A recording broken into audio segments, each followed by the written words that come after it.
Alrighty, and today we'll be covering a topic on some logarithmic laws, and these are some basic log rules that you have to know in order to do the logarithmic unit. So first of all, the first rule we have to look at is the log base a of a to the n is going to be equal to n. Now this is kind of self-explanatory because this is basically saying a to what power is going to get you a to the n? Well, a to the n is going to get you a to the n, so that's why that property works. The second property, which is very, very important, is the multiplication property, and this is basically saying the log base a of xy is going to be equal to log base a of x plus log base a of y. And this is one of the most fundamental properties that is quite dominant in the logarithmic unit, and you will be using that a lot. And the third property is the same thing as the multiple property, which is the division property. And as you can expect, the division property is going to be log base a of x over y is going to be equal to log base a of x minus log base a of y. So that's kind of a self-explanatory there. And another great logarithmic identity is, let's do this one. So number 4, the log base a of, let's say you have an exponent of x to the n, you can put that n in the front and say that it's equal to n log base a of x.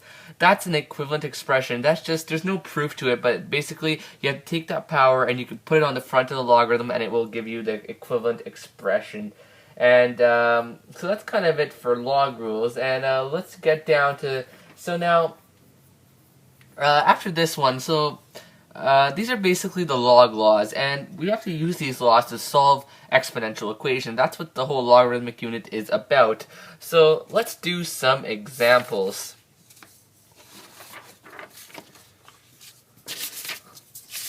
Alrighty, so suppose we have, the question is going to be 4 to the x is going to be 21. Now, there's no integer that's going to give you 4. It's going to be between 2 and 3, but we don't know what it's going to be. And this is where the magic of logarithms comes into play.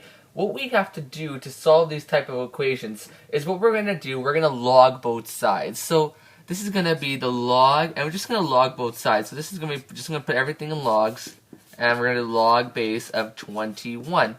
So now what we have to do, we have to solve for this x1. And if you recall from just our log laws, one of the rules that we can do is we can put any exponents in the front of the logarithm. So that's exactly what we're going to do. We're trying to separate that x. So what we're going to do, we're going to put this x on the front. So it's going to be x log of 4 is going to give you the log 21. Also, remember, the reason why I'm not writing a base here is because if there's no base given, it's assumed to be base 10. So we're going to assume it's a base 10, but I'll just write it there for a second. So now if you look at it, it's just a simple solve for x problem. So x, you divide both sides by log base of 4. You divide this one by log base of 4. And then you're going to get x is going to be equal to log of 21 divided by log of 4.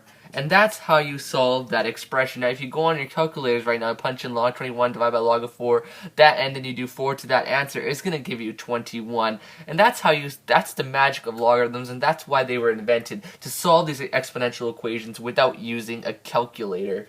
Alright, so let's do some more examples here. Let's do a little bit of a trickier one. How about this one? Alrighty, let's go on the next page. Alrighty, suppose they give us, solve this equation. So suppose they give us 5 to the x minus 1 is going to be equal to 12. So again, the procedure remains the same. What we're going to do, we're going to log both sides. So this is going to be the log, and then we're going to do 5 to the x minus 1. And it's going to be equal to the log base of 12, not base 12, just log 12. So what we're going to do, again, the same as the last one, we're going to put this whole expression, which is the exponent, we're going to put it on the front. So that's going to be equal to x minus 1, because it's x minus 1, log, and you're left with 5 here, and it's going to be equal to log of 12. Alrighty, and now we're going to divide the log 5 out, so x minus 1 is going to be equal to log base of 12 divided by log of 5, and simply solving for x is going to add 1 to the other side, log base 12 divided by the log base of 5 plus 1. This is your x value. And that's as simple as it can get. And once we actually compute that answer, it's going to be log of 12 divided by log of 5 plus 1. This is approximately equal to 2.54. So that's basically some examples of how to use your log rules to find an answer for that one. So let's do some questions where you have to simplify logs using your log rules.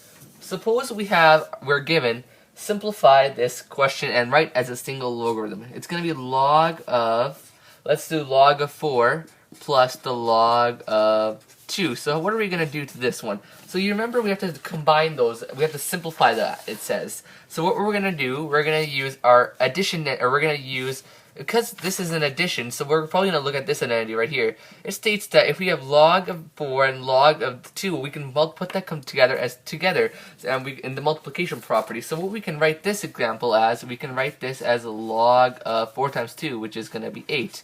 And that's an example how you would use that one.